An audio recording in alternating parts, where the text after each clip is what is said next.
महाभारत केवल एक महाकाव्य नहीं, बल्कि राजनीति, कूटनीति और युद्ध नीति का अद्भुत संगम है। इस महाकाव्य में कई पात्रों ने अपनी अपनी भूमिका निभाई, लेकिन कुछ पात्र अपनी चतुराई और षड्यंत्रकारी स्वभाव के कारण विशेष रूप से उल्लेखनीय हैं। इन्हीं में से एक है गांधार के राजा सुबल का पुत्र शकुनी। शकुनी महाभारत के सबसे कुटिल पात्रों में से एक था, जिसने अपनी बुद्धिमत्ता और धोखाधड़ी से कौरवों को पांडवों के विरुद्ध भड़काया और महायुद्ध की नींव रखी। उसका लक्ष्य केवल अपनी बहन गांधारी के अपमान का बदला लेना था, लेकिन उसकी चालें अंततः विनाशकारी सिद्ध हुईं। आइए विस्तार से जानते हैं शकुनी की चालें और उसके अंत की कहानी। गांधार के राजा सुबल का पुत्र शकुनी जन्म से ही चतुर और चालाक था। जब कौरवों के कुलगुरु भीष्म ने गांधार की राजकुमारी गांधारी का विवाह धृतराष्ट्र से तय किया, तो यह निर्णय शकुनी और उसके परिवार को स्वीकार नहीं था।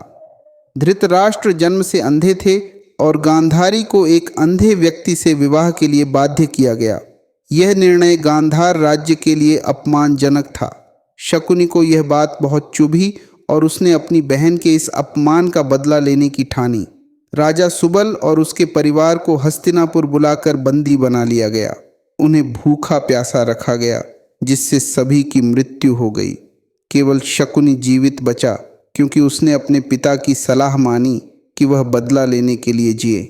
पिता की मृत्यु से पहले ही उन्होंने अपने पुत्र शकुनी को वरदान स्वरूप उसकी हड्डियों से बने पासे दिए, जो हमेशा उसकी इच्छा के अनुसार गिरते थे। शकुनी के षड्यंत्र ही महाभारत युद्ध का कारण बने। उसने कौरवों के राजकुमार दुर्योधन को पांडवों के विरुद्ध भड़काया और उनके बीच वैमनस्यता को बढ़ाया। उसकी प्रमुख चालें इस प्रकार थीं। शकुनी ने सबसे पहले धृतराष्ट्र को अपने प्रभाव में लिया। वह उसे यह विश्वास दिलाने में सफल रहा कि पांडव कौरवों के शत्रु हैं और दुर्योधन को राजा बनाने के लिए किसी भी हद तक जाना चाहिए। उसने धृतराष्ट्र के अंधे प्रेम का उपयोग किया और उसे पांडवों के विरुद्ध निर्णय लेने के लिए मजबूर किया। शकुनी ने दुर्योधन को लगातार यह समझाया कि पांडव ही उसके सबसे बड़े शत्रु हैं। उसने उसे अहंकारी और महत्वाकांक्षी बना दिया, ताकि वह किसी भी हद तक जाकर पांडवों को समाप्त करने के बारे में सोचे। शकुनी ने दुर्योधन को सुझाव दिया कि पांडवों को एक विशेष महल लाक्षागृह में ठहराया जाए और उसमें आग लगाकर उन्हें समाप्त कर दिया जाए। लेकिन विदुर की चतुराई के कारण पांडव बच गए और षड्यंत्र असफल हो गया। यह शकुनी की सबसे कुख्यात चालों में से एक थी। उसने दुर्योधन को प्रेरित किया कि वह जुए के खेल में पांडवों को पराजित करे। उसने अपने हड्डियों से बने पासों का उपयोग करके युधिष्ठिर को लगातार हराया। परिणाम स्वरूप पांडव अपना राज्य, संपत्ति और यहाँ तक कि अपनी पत्नी द्रौपदी को भी हार गए। शकुनी ने जुए में द्रौपदी को हार जाने के बाद उसे भरी सभा में अपमानित करने की योजना को समर्थन दिया।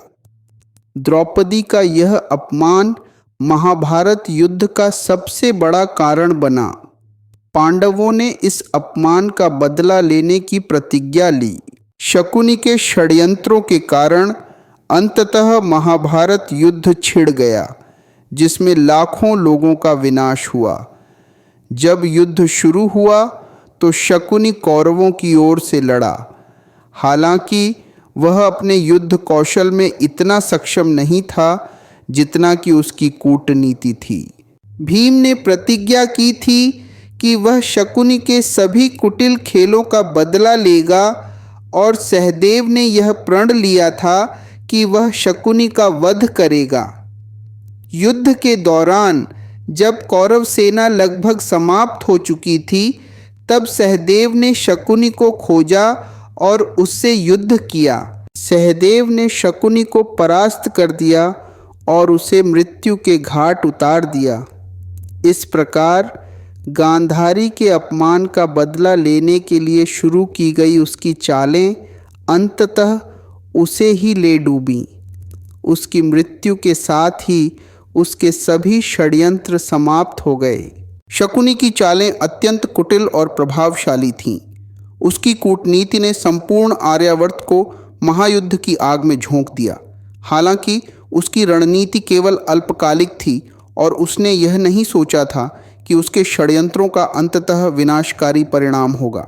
शकुनी की कहानी हमें यह सिखाती है कि छल कपट और षड्यंत्रों का सहारा लेकर सफलता प्राप्त की जा सकती है, लेकिन अंततः सत्य और धर्म की ही विजय होती है। महाभारत के युद्ध में शकुनी को न केवल अपनी जान गंवानी पड़ी, बल्कि उसकी कूटनीति के कारण संपूर्ण कौरव वंश का विनाश हो गया। इस प्रकार शकुनी की कहानी इतिहास में एक महत्वपूर्ण सीख के रूप में दर्ज हो गई कि अधर्म और कपट का अंत हमेशा बुरा ही होता है। आज की कहानी यहीं खत्म होती है। मुझे आशा है आप मेरे साथ हैं। कृपया वीडियो को लाइक करें और अपनी ज़रूरी राय कमेंट करें। आपका निर्णय मेरे लिए बहुत महत्वपूर्ण है।